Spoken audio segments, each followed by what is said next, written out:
very distinct and very clear.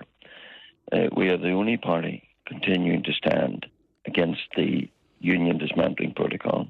Here we are about to elect a parliament whose writ will not run in certain respects in Northern Ireland because of the protocol. A parliament that will pass acts of parliament which will be incapable of being applied in Northern Ireland because they will be knocked out by the superior protocol. We've already seen that on the Legacy Act. We've seen it on the Migration Act. And isn't that astounding that the supposed sovereign parliament of the United Kingdom that we are electing is subservient to another parliament, a foreign parliament, the European Parliament, which can pass laws that the United Kingdom cannot override in part of its own territory.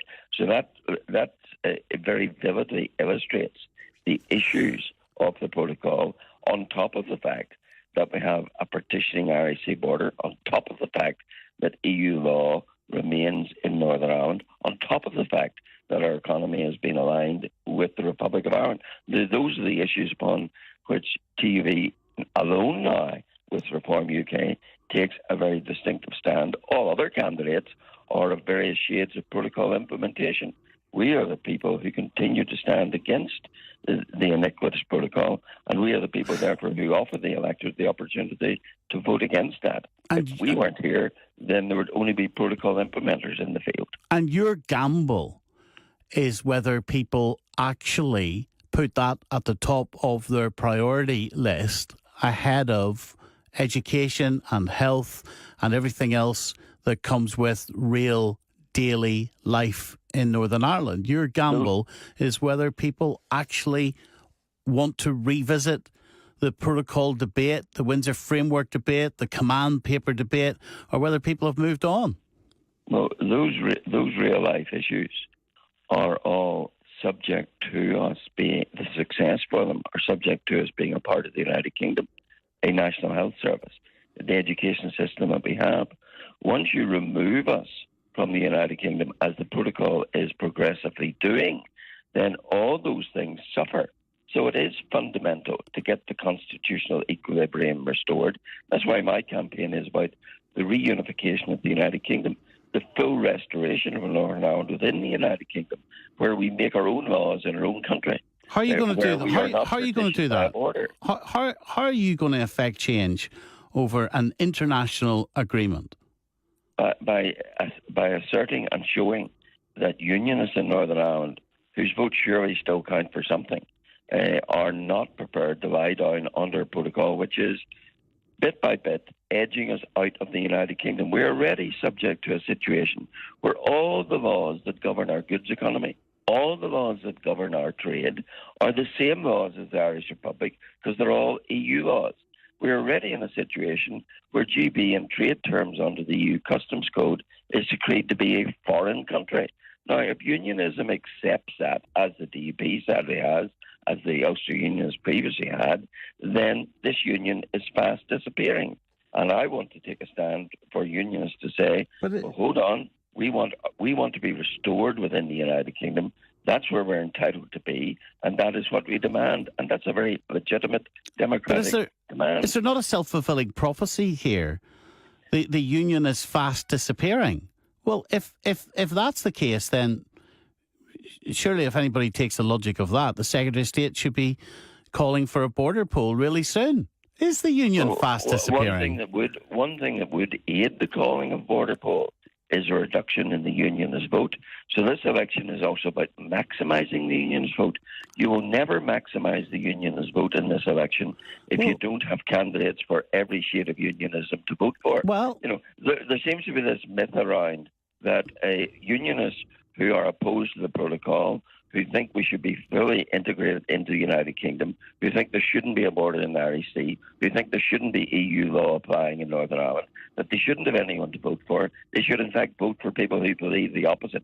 That's the surest recipe to diminish the unionist vote, because tens of thousands of unionists in that circumstance would stay at home. And a diminished unionist vote is the thing that would aid the calling of a border poll. How are you maximising? In order to stymie that, we need to maximise the unionist vote. Well, how are you maximising the unionist vote if what you're doing is splitting the unionist vote?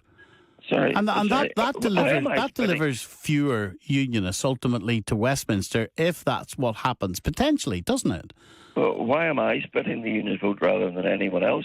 The point is this: to maximise the vote, you cannot deny those who are opposed to the protocol someone to vote for. Otherwise, they'll stay at home.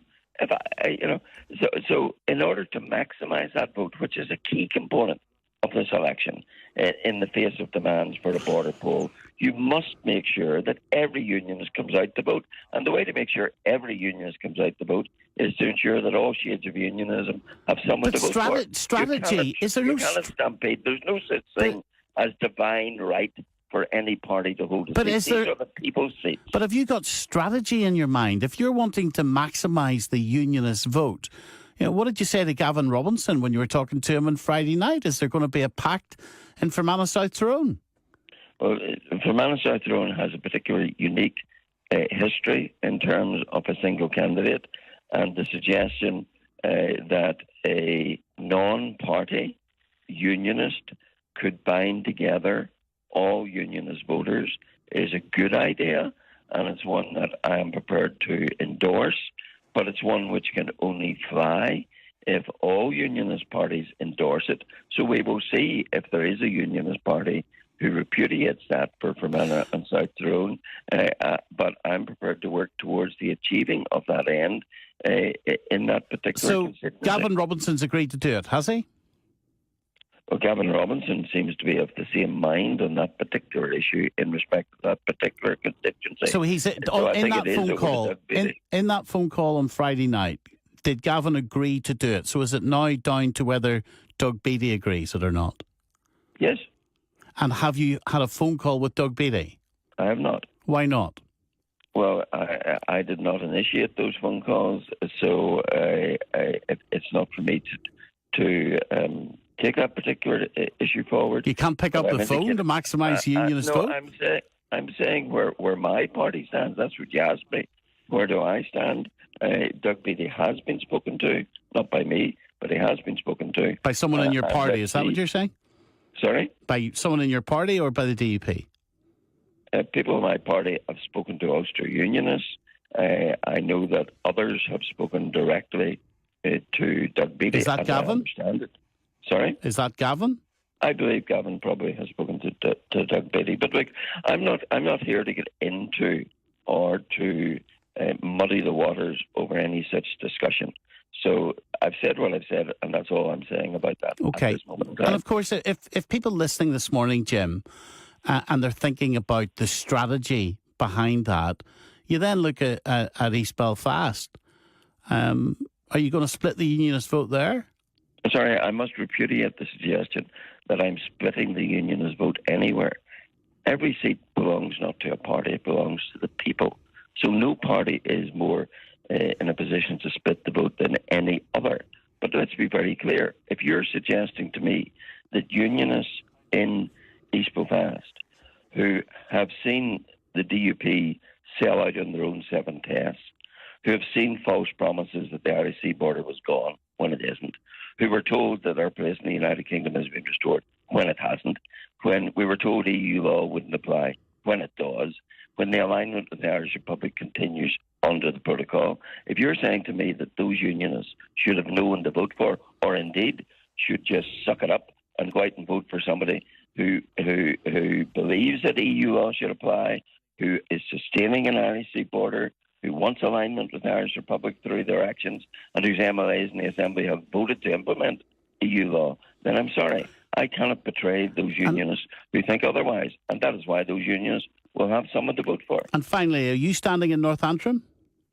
Our full list of candidates, I would hope, will be announced later in the week, and you will see all the personalities and all the constituencies. So you won't tell us yet? I will tell you in my own time. Thank you very much.